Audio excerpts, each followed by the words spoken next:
조경호 의원으로 인해 레슬링 지식이 급상승하고 있습니다. 정말 많은 사람들이 뭐 태그법 한 맞추는 건 제가 아직 안 올렸지만 뭐 여러 가지를 조경호 의원에게 배우고 있습니다. 제가 너무 까발리는 게 아닌가 싶어요. 이 블러드잡 정말 예술이었고요. 그 가운데 한국 프로레슬링의 계보를 제가 언젠가 한번 좀 듣고 싶어요. 아니 이게 뭔 PW, SF, 뭐 W, 뭐 여러 가지가 있어서 과연 그것은 무엇인가에 대해서 좀 조 교수님께 조 교수, 정 교수가 될 수가 없는 우리 조경호 교수에게 한번 듣도록 하겠습니다. 많은 분들이 한국 프로레슬링을 말하면서 왜 쟤네는 시장이 크지도 않은데 화합이 안 되냐, 서로 따로따로 노냐, 약간 이런 말씀들을 많이 하시는데, 그거의 시작에 대해서부터 저희가 왜 이게 다들 화합할 수 없는지, 그리고 왜 이렇게 계보가 여러 파가 나뉘었는지 이런 걸 좀 알려드릴게요. 예전에 이제 역도산, 한국 이름이 김신락이었죠.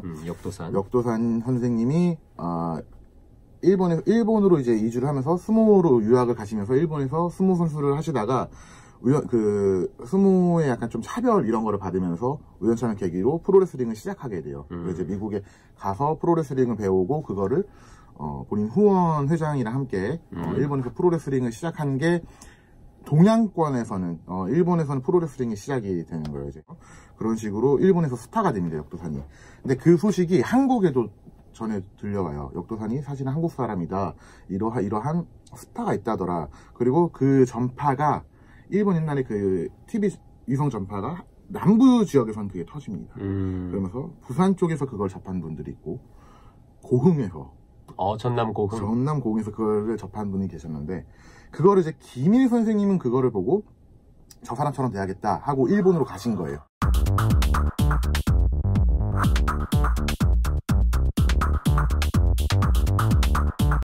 TV를 보고 저 사람처럼 돼야겠다 그러고 무작정 일본을 가신 거고, 반대로 이제 우리가 이제 장영철, 천규덕 이런 분들도 많이 들어보셨잖아요. 장영철 선생님 같은 경우는 그거를 보고 부산에서 본인이 흉내내서 시작을 시작하셨어요. 그리고 천규덕 선생님이 부산에 마침 이제 일 때문에 내려가셨을 때 그렇게 자기가 생각했던 것처럼 누가 이렇게 레슬링 판을 놓고 링을 해놓고 하는 걸 보고 장영철 선생님이랑 이제 함께하기 시작하신 거예요. 프로레슬링의 시작은 미국이잖아요. 미국에서 레슬링을 배운 역도산에게 레슬링을 배운 김일과 그런 역도산을 보고 이제 본인들끼리 프로레슬링을 하기 시작했던 장영철, 천규덕. 이래서 이제 애초에 파가 나뉘기 시작한 거예요. 이게 한국 프로레슬링의 옛날 이야기들이. 그럼 그 옛날로부터 이어오던 어떻게 보면 적전 단체는?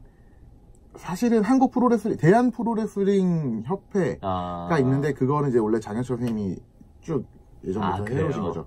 근데 이제 김 선생님이 들어왔는데, 그때 이제 우리 또 각하께서 그때 대통령이셨잖아요. 네. 각하께서 일본 유학파 출신 아니십니까? 그리고 김 선생님 좀 높이 평가를 하셨어요. 지금 박정희 대통령 이야기예요. 그래갖고 이제 김 선생님이 좀 후원을 많이 해주셨죠. 그러니까 대통령이 직접 후원을 하는 선수를 어떻게 이겨? 그리고 실질적으로 외국에서도 유명한 사람이니까, 일본 내에서도 인지도가 높았고 이런 사람을 어떻게 이겨요? 실력이 아무래도 차이가 좀 나니까. 그래서 김 선생님이 이제 모든 주도권을 다 갖고 이제 쭉 하셨고, 그러면서 이제 제자들을 이제 키우기 시작하신 거죠. 이제 70년대고 그럼 80년대 쪽으로 넘어가면서 이제 제자들이 많이 나오기 시작합니다. 우리들이 이제 흔히 제일 유명한 선수가 이제 이왕표 회장님이죠. 이왕표. 그리고 일본 이제 신일본 프로레슬링에서도 활동을 했던 역발산이라는 선수가 있었고요. 김승이라는 선수가 있었고, 다 이런 선수들이 이제 각자 활동을 하면서, 사실은 프로레슬링이 쇼다 발언 이후에 우리가 되게 인기가 없어졌다고 하지만, 또 3S 정책, 3S 정책으로 인해서 이제 엔터테인먼트가 좀 분산이 되면서 인기가 좀 분산이 된 거지. 그때도 시합이 1년에 많으면 연 40회, 50회였대요. 그리고 관객이 많이 찼어요. 옛날 영상 보시면 아시겠지만 생각보다 관객이 많이 찼고 재미가 있었어요. 김희 선생님에 비해서 조금 인기가 떨어지고 분산된 거죠. 이제 그래서 이제 이양표, 역발산, 김수홍 이렇게 이제 세 분이 이제 트로이카의 느낌으로 잘 나가고 계셨는데, 같은 단체였어요? 그때는 다 같이 하셨죠. 그때는 다 같이 하고 있었는데, 이렇게 셋이 잘 나가는데 그때 당시 제일 잘 나갔던 선수는 역발산 선수였고, 이양표 회장님은 좀 기술이 화려하고 수려한 외모에 좀 라이징 스타일 느낌이었는데, 너무 잘 나가니까 독립을 하자.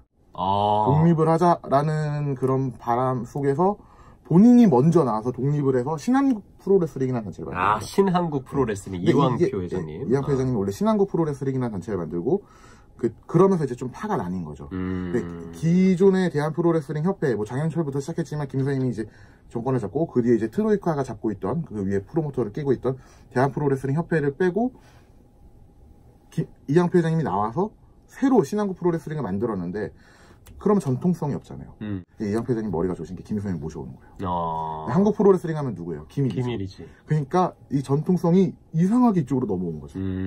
그러면서 오히려 역발산 원래 기존에 있던 단체들은 좀 이렇게 좀 시합을 좀 수가 줄어들고 인기도 좀 줄어들면서 좀 서서히 사라져갔고 이양표 회장님이 이제 신한국 프로레슬링을 만들다가 미국 이제 단체랑 교류를 하면서 미국에 있던 GWF라는 단체랑 교류를 하면서 이름을 GWF로 바꿉니다. 신한국 프로레슬링. 네, 그래서 GWF가 이제 여러분들도 알고 드디어 시작됐어요. 어려워지기. 네, 여러분들이 이제 알기 시작하는 브래드쇼, 부커티가 시합을 해서 뭐 타이틀 챔피언전을 했다. 이양표 회장님 그런 얘기 많이 하셨잖아요. 그게 이제 GWF 시절이에요. GWF 시절에 이제 그런 타이틀전을 막 하고 그냥 흐지부지 이렇게 하면서 이제 선수들 키우면서 하다가 이제 WWA라는 단체가 등장하기 시작합니다. WWA라는 단체는 지금 뭐 미국 프로레슬링 하면 WWE, TN, 임팩트 레슬링이죠. 임팩트 레슬링, AEW 뭐 이렇게 있지만 60년대, 과거 50년대 미국의 3대 메이저 단체였어요. WWA가 아무튼 그 WWA가 망해서 그냥 명맥만 유지하고 있는 정도의 단체였는데 그거를 김희 선생님의 힘으로 이 판권을 사옵니다. 이 회장님. 그래서 한국 지부를 만들고 회장을 루테즈라는 미국의 전설적인 프로레슬러 루테즈를 초대 회장으로 앉히고 WWA를 한국에서 이제 하기 시작을 해요. 그러니까 초대 회장이 루테즈, 2대가 김일 선생님이었고 3대가 압둘라더 부처. 그러니까 엄청 레전드급들인데. 그런 이제 레전드들을 이제 앉혀놓고 이제 한국 지부의 회장을 이양표 회장님이 하시면서 한국에서 이제 WWA로 이제 활동을 하고 계셨고요. 그리고 아까 그 말했던 대한 프로레슬링 협회는 이제 서서히 이제 다들 이제 은퇴를 좀 앞두면서 서서히 이제 하락을 하기 시작합니다. 그러다가 이제 뭐 AWF, 제가 알기로는 아시아 월드 레슬링 페더레이션인가 아시아 레슬링 페더레이션인가 뭐 아무튼 그 AWF라는 단체가 있었는데 그 단체에서 데뷔한 선수가 여러분들이 잘 아시는 김남우 선수. AWF에서 데뷔했던 게 김남우 선수라든지 뭐 이렇게 있었는데 좀 더 크게 제대로 해보자라고 해서 단체를 만든 게 신한국 프로레슬링이에요. 그러니까 기존에 신한국 프로레슬링이 있었지만 이름을 바꿨잖아요. GWF, WWA로 바꿨잖아요. 그리고 대한 프로레슬링 협회에서 신한국 프로레슬링이라는 단체를 또 만든 거예요. 그 예전에 대한 프로레슬링 협회는 그럼 역발산 선수가 남아 있었던. 네, 그죠. 그래서 이왕표 위원이 이제 독립하면서 역발산 위원은 남아 있었고 신한국 프로레슬링, 대한 프로레슬링 협회로 이어지다가 신한국 프로레슬링이 GWF로 바꾸고 WWA와 제휴하고 그 과정 속에 대한 프로레슬링 협회는 남아있다가 AWF와 함께했다. 네, 남아있는 이제 산하단체가 AWF였다가 산하단체가 그리고 AWF가 큰 단체는 아니었어요, 힘이. 네. 워낙에 숫자는 아니었기 때문에. 그러니까 신한국 프로레슬링이라는 걸 새로 런칭을 한 거죠. 신한국 프로레슬링 새로. 그게 이름 똑같은데. 네, 이름은 똑같지만 뭐 다들 뭐 주먹구구식이잖아요, 옛날. 그게 2000년대. 2004년쯤 됩니다. 2004년. 네, 넘어왔어요. 그래서 그 신한국 프로레슬링이 제대로 해보겠다라고 하면서 신인 선수들을 막 발굴하기 시작해요. 그때 나왔던 선수들이 지금 신한국 챔피언인 윤강철 선수라든지 나머지는 다 은퇴해서 모르겠어요. 이제 신한국 프로레슬링이 좀 자본력이 그때 좀 후원사가 좀 빵빵했는지 이제 NWA나 일본의 이제 신일본이나 이런 데랑 제휴를 많이 해갖고 그때 아마 크리스토퍼 다니엘스도 왔었고 신한국 주니어 헤비급 챔피언이 AJ 스타일스였습니다. 그럼 그 AJ가 신한국 프로레슬링 챔피언이었다는 게 요쪽이 아니라 요쪽? 네, 신한국 프로레슬링이죠. 네. 후에 생긴 신한국. 그럴 때 근데 그것도 이제 그러다가 마셨죠. 그게 약간 제가 볼 때 어른들의 좀 이해관계가 있었던 것 같아요. 그러면서 이제 WWA 쪽에서는 그 2004년쯤에 뭐가 됐었냐. 그때 또 WWA도 신인들을 발굴하면서 뭐 김남석 선수, 지금 격투기하는 임준수 선수 이렇게 나오기 시작해요. 저는 그때 고등학생이었는데 그때 이제 레슬링을 하고 싶어서 격기도부터 이제 입문을 한 거고 김민호 선수도 마찬가지고 그러면서 WWA와 신한국에 가다가 신한국이 중간에 사라집니다. 어디로 갔어요? 아예 사라졌어요. 다들 이제 활동을 안 하는 거죠. 근데 그 신한국에 이제 다들 선배고 다들 자기 생업을 하니까 선수들이 뿔뿔 흩어진 상황에서 윤강철 선수의 신한국 프로레슬링이 이제 시작이 되고 있고요. 이게 지금 한국의 또 하나의 단체예요. 그러면 이름이 신한국 프로레슬링 윤강철 선수. 대한프로레슬링협회는 존재하지만 아무것도 하지 않아요, 지금은. 그리고 이제 WWA에 아까 그 김남성 선수가 있었죠. 그 선수가 2005년쯤 4년 그쯤에 데뷔를 하자마자 거의 탈단을 해요. 탈단을 하면서 일본을 돌고 한국에 들어와서 이제 PWF라는 단체를 만듭니다. PWF. 왜냐면은 기존에 있었던 게 조금 어떻게 보면 고인물이라고 생각을 했던 거죠. 좀 새롭게 본인이 시작하겠다라고 생각을 했던 게 PWF였고. 그리고 이 윤강철 선수의 신한국 프로레슬링이 있었죠.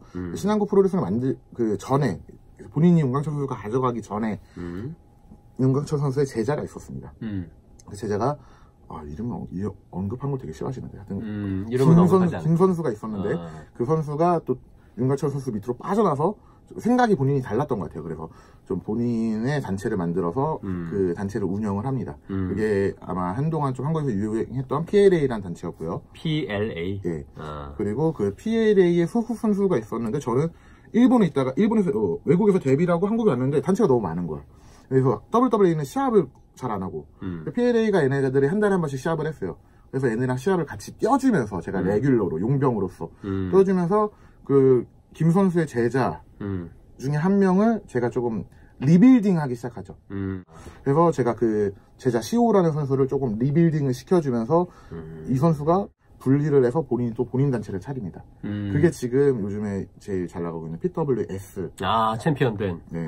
PWS. PWS고, 저는 이제 제 제자의 단체니까 도와주러 거의 참전하고 있는 거고요. WWA는 이제 그런 식으로 이제 조금 이제 예전 90년대 데뷔했던 홍상진, 김종환 이런 선수들의 명맥만 유지하고 있다가 저나 이제 김민호 선수가 이제 나오면서 좀 열심히 해보자. 으쌰으쌰 하고 있는 와중에 이현 회장님 돌아가시고 홍상진 선수가 이제 바통을 이어받아서 지금 WWE는 WWE대로 가고 있고 WWE가 가고 있고 네. 그때 아까 말씀드렸던 것처럼 김낙석 선수는 독립한 이후에 PWF도 가고 있고 본인의 길을 가고 있고 PWS가 그러니까 현재 그러면 WWE, PWF, PWS가 한국 프로레슬링에 있고 PLA도 그러면 PLA는 이제 끝났죠. 끝났어요.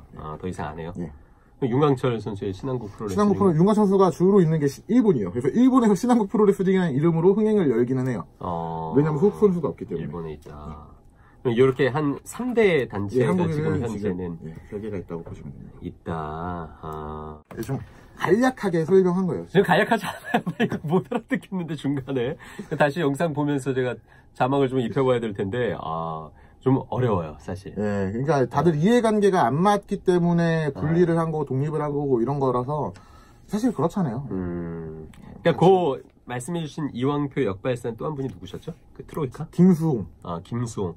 그 세 분이 조금만 더 이렇게 자리 잡고 나서 하나의 단체를 자리 잡고 나서 거기서 이제 또 여러 가지 일들이 벌어졌으면 좋았을 텐데 거기서 이제 분리가 되다 보니까 말하자면 좀 한 명의 카리스마를 갖고 이 단체가 딱 성립되는 그런 상황들이다 보니까 그 카리스마 있는 인물이 사라져버리면 단체가 또 흐지부지 되고. 그죠. 지금 뭐 이영표 회장이 이영표 선수가 이제 없은 사회인 이제 WWA라든지 일본도 마찬가지예요. 이게 한 명의 스타로는 힘들어요, 프로레슬링.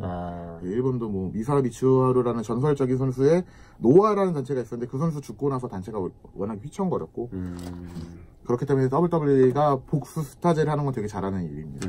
WWE 최고. 마지막으로 한국 프로레슬링이 3대 단체가 일단 현재 가고 있는데 앞으로는 어떻게 될까요?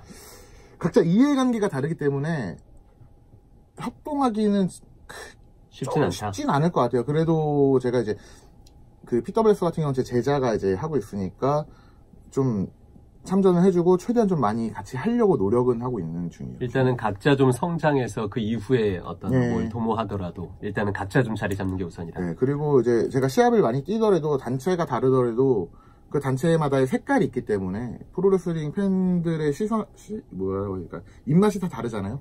그러니까 다 입맛대로 골라보시면 되는 거고 취향 차이대로 보면 되는 거고. 그 조경호 의원이 뛰는 곳을 보면 한 3군데 정도가 되는 것 같거든요. 그러니까 평택에서 많이 하시고. 네, 그게 PWS. 그러고 88 체육관. 이번에 한 건 WWA.